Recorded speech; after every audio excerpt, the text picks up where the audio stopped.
Good morning and welcome to Manor Park Classics, and this is the most successful sports car of all time.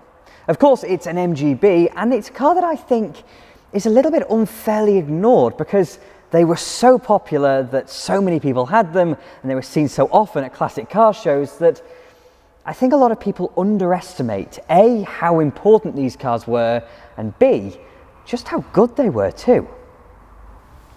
Back in 1962, MG were the go-to sports car manufacturer, but before we start getting to the history, I want to address the most successful sports car of all time term, because some people might attribute that to the Mazda MX-5, but the truth is that the MX-5 is actually 4 different generations of car built over a period of 35 years.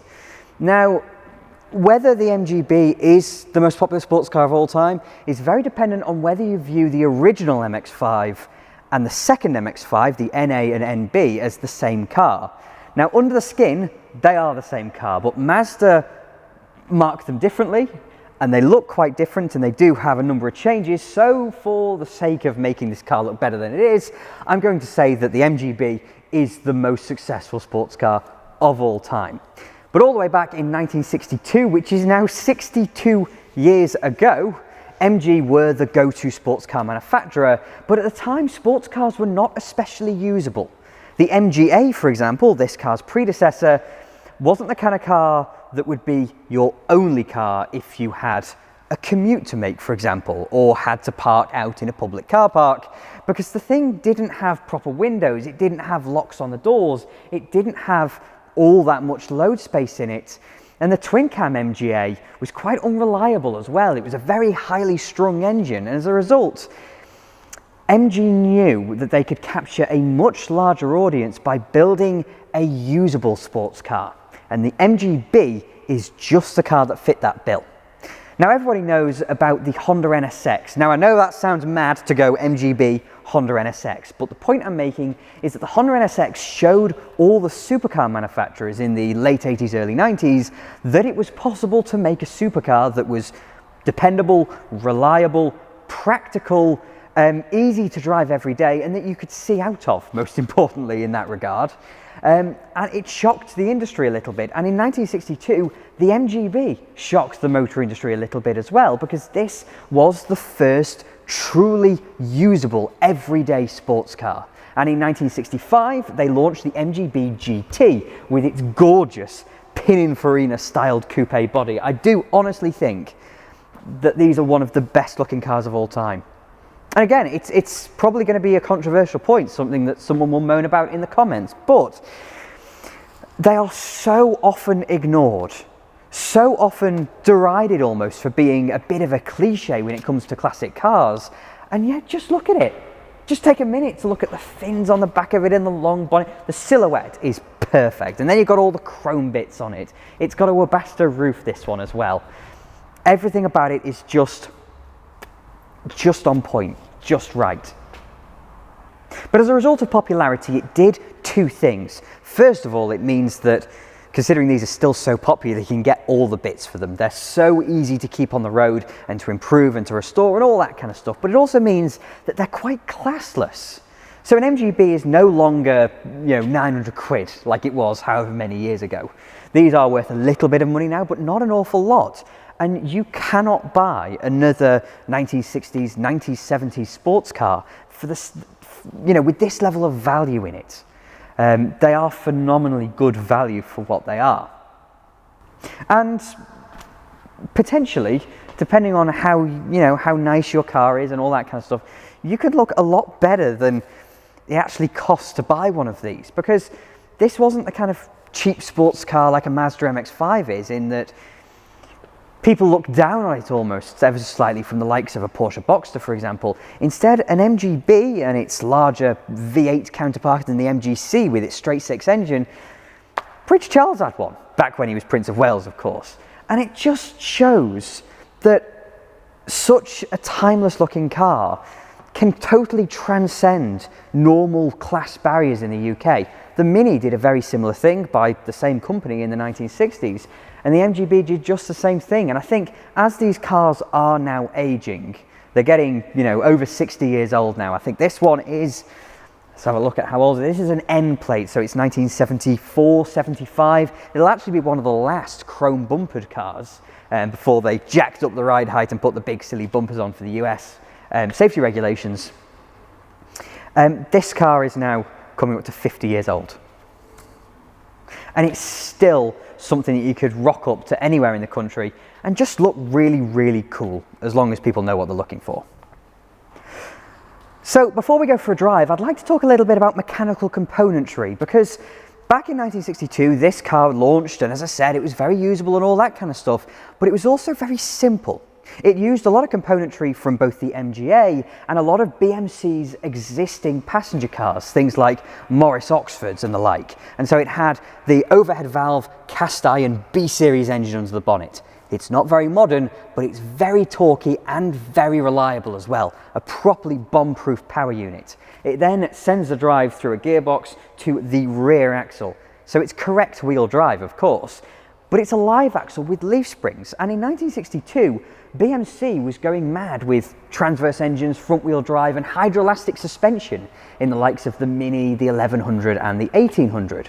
So the MGB, within only a couple of years, looked like a bit of an outlier in BMC's range of much more modern family cars. Yet, in the fullness of time, MG would try and create a much more modern car to replace this. First with an engine in the front, and then later with a mid-engine layout with mechanical components based on those from the Austin Maxi of all cars.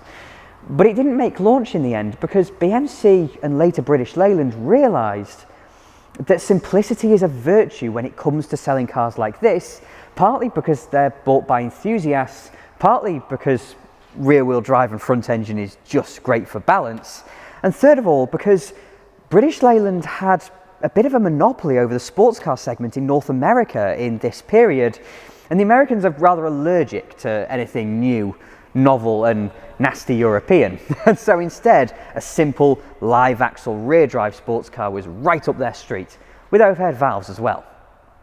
The MGB would see service through to 1980 in the end, which is 18 years, an astonishingly long life for a car that was starting to look old to the people who made it with only a couple of years of its launch.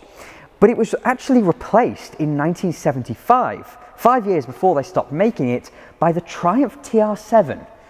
Now I know that's a Triumph and this is an MG, but the Triumph TR6 that came before that car had a big straight six engine and independent rear suspension. The MGB, on the other hand, was much cheaper, much more popular, and we've already been over this car's mechanical layout. And so the TR7 used the theoretically stronger Triumph name and paired it to mechanical components that replaced this car instead. It had an engine at the front, drive to the back through a live axle, although the engine was much more modern. We had coil springs, all that more modern kind of stuff. So when MG died in 1980, the British Leyland sports car story should have really carried on with the TR7, but it didn't. Instead, the TR7 was killed off only a year later, and in those 5 years when the TR7 and the MGB were produced together, this thing remains the most popular sports car they made. It sounds incredible to say, considering how old this car was and how used to it we all are today, that a lot of people overlook it, but in period these were so popular because they were just so good. So let's try and figure out a little bit of why that is and go for a drive.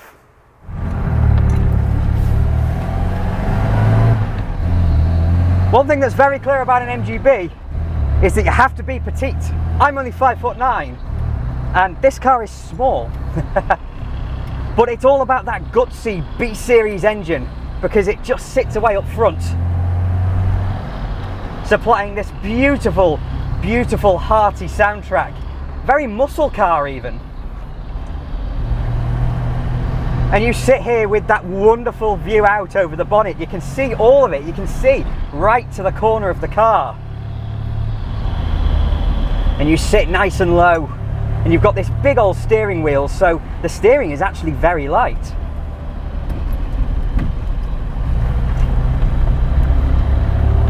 But you also get loads and loads of lovely feel through it.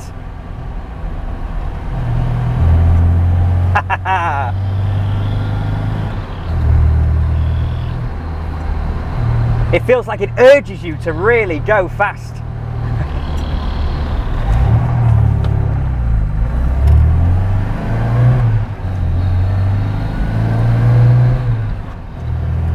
And also this gearbox is an absolute joy to use. It is so direct because of course the gearbox is right underneath the centre of the car here. And so rev matching down to third, and of course overdrive, which brings the revs down nicely. But in spite of the fact that the mechanical layout of this car is really quite elderly, you know, live axle, leaf springs at the back, all that kind of stuff, the steering is so sharp. It's such a rewarding little thing to drive. I truly cannot believe that so many people overlook these cars. It's such a fun thing to pedal about in.